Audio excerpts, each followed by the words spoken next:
네, 원장님 좋은 치과를 찾는 법에 대해서. 좋은 치과. 그럼 우리 만약에 아까 우리 저기 김 원장 네. 자기 지인이나 아니면 친척들한테 우리가 좋은 치과를 갖다가 어떤 식으로 소개를 해주면 좋을까? 한번 저 같은 경우에는 아무래도 좋은 치과라고 하는 건 일단 믿음이 가야 되겠죠. 그렇지. 서로 믿음을 줄 수 있고 환자로서 아무래도 겁이 나잖아요. 치과 그치. 누구나 다 오시면은 다 아유 무섭다. 뭐 특히 여사님들 같은 경우에는 산부인과보다도 더 무서운 게 치과다 이렇게 말씀을 하시는데 저도 이제 좋은 치과에서 할 수 있는 건 일단 환자의 마음을 편안하게 해주면서 양질의 진료를 해줄 수 있는 결국 그렇지. 그게 가장 크겠지. 좋은 치과고 서로 믿음의 문제인 것 같아요. 맞아요. 결국 그 부분에 있어서는 예. 그래가지고 그 신뢰감이 과연 환자하고 저희들 의사하고 서로 간에 믿음으로써 모든 게 관계 형성이 되는데 그것이 깨지면은 아무리 우리들이 좋은 치료를 한다 하들 그분은 불만족스럽고 저희도 그분도 또 마찬가지고 그래서 가장 중요한 게서는 신뢰감을 형성하는 게 가장 중요하고 그리고 두 번째 요즘에 보면은 근데 가장 신뢰감이 깨지는 부분에 있어서는 가격적인 문제가 아닐까 싶어요. 예, 보면은 가격적인 부분에 있어서 요즘 뭐 삼삼 치과 뭐 해가지고 뭐 상당히 저렴하게 나오는 그러한 치과들이 있는데 그런 데 갔을 때 치료는 일단 잘 받았다고 생각했는데 나중에 가서 그거에 대한 후속 조치 저희들 AS라는 그러한 조치가 전혀 취해지지 않는 그러한 상황이 됐을 때 과연 환자들은 어떻게 대처를 해야 되느냐 맞아. 난감해지거든요.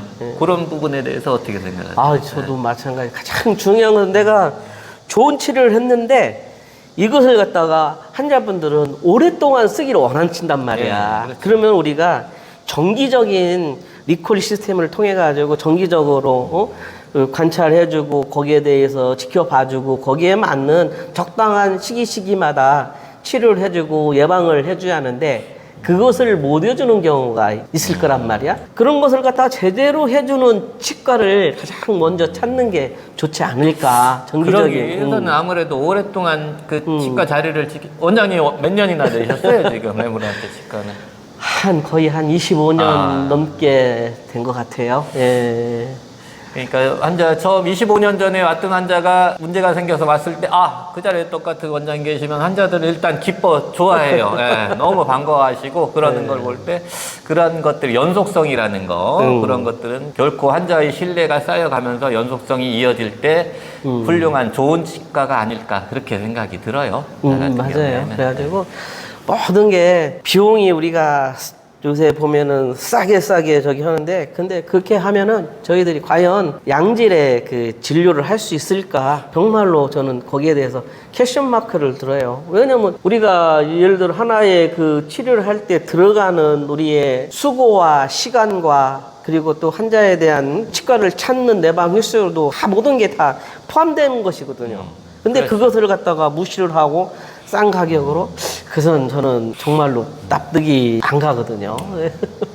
저 같은 경우에 처음에 개원했을 때 그 여러 가지 뭐 교정과, 보철과 뭐 여러 가지 전공한 선생님들이 계신데 저 같은 경우 개원하면서 나는 친절 전문의가 되어야 되겠다. 그런 목표로 처음에 개원을 했었어요. 그러니까 결국 이것도 마찬가지지만 내 모든 능력 뭐 이런 것들을 환자한테 베풀어 주는 거에 있어서 무뚝뚝하면 솔직히 안 좋잖아요. 모든 게. 그러니까 치과에 왔을 때 기분 좋게 무섭지만은 기분 좋게 치료를 받으실 수 있는 그러한 상태로 환자분들을 진료하겠다는 그러한 걸로 처음 개원 초기에 그렇게 마음을 다짐했던 게 새삼스럽게 기억이 나네요. 맞아요. 그 직원들이 정말로 친절하게 그 상황별로 아니면 장단점을 갖다가 충분하게 얘기를 해주고 그렇죠. 그리고 거기에 따라서 환자분이 선택할 수 있는 그런 치과를 갖다가 찾는 게 가장 좋은 그리고 또 뭐 임플란트 하고 와서 한 2, 3년 정도 지난 다음에 그 치과가 없어졌더라. 그런 경우도 허다하게 있단 말이야, 주변에. 그러니까요. 그럼 저희들 입장에서 말도 못하고.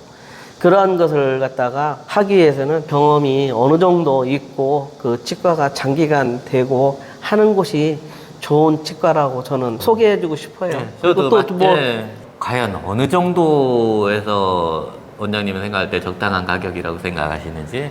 지금 우리가 너무 마케팅적으로 해가지고 너무 가격이 떨어져 있어가지고 생각할 정 너무 저희 심각해요. 입장에서 솔직히, 과연 예. 내가 그 금액을 받고 해줄 수 있느냐?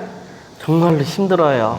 그 대신 가보면은 아마 찾아가신 분들은 아실 거야. 과연 그것이 그렇게 가가지고 어느 정도 해줄까? 그러면 이것을 하기 위해서는 뭐 이렇게 통으로 들어간다 하면은 아마 일반적인 가격이 다 형성이 된다고 저는 생각돼요. 그리고 우리가 보험 수가로서 딱 정해진 금액이 있어요. 정부에서.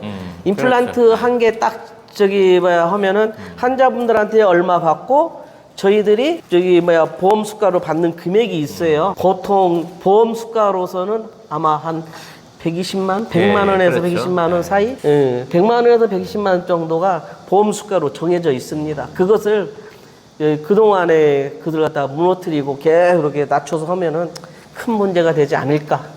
저렇게 생각하고 있습니다. 그렇죠. 예. 그 보험 수가라는 게 나라에서도 그 임플란트의 정당성, 그 재료니 뭐 인건비니 뭐 여러 가지 그거를 합산해서 만들어 놓은 가격인데 그거조차도 무시하고 뭐 물론 싸게 하면은 환자분 입장에서는 좋겠죠. 근데 나라에서도 인정해준 그러한 가격조차도 무시하면서 받는다. 그럼 저 같은 경우에는 아우 생각하고 싶지도 않네요. 그럼 정리를 하자면 일단은 병원에서 원장님들이 친절하시고 네. 그리고 어느 정도 업력이 보장이 돼서 네.